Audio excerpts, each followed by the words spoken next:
કે જ્યાં વકફ સુધારા બિલ અંગે ઋષિકેશ પટેલનું નિવેદન સામે આવ્યું। મુસ્લિમ લોકોના હિતમાં બિલમાં સુધારો તેવું ઋષિકેશ પટેલે કહ્યું।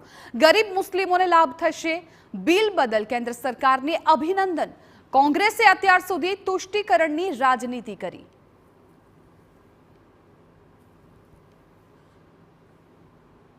નરેન્દ્રભાઈ મોદી સાહેબની સરકારે ન્યાયિક મુસલમાનોના હિતમાં એને ફાયદો થાય એ રીતે અને વધુમાં વધુ વકફનો ગરીબ મુસ્લિમોને ફાયદો થાય એના બેનિફિટ માટે એનો ઉપયોગ વકફનો થઈ શકે એ માટેનું જે બિલ લાવવામાં આવ્યું છે એને ખૂબ ખૂબ અભિનંદન।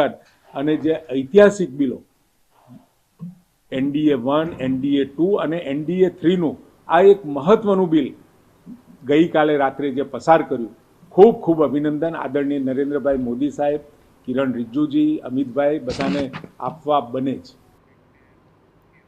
તો વકફ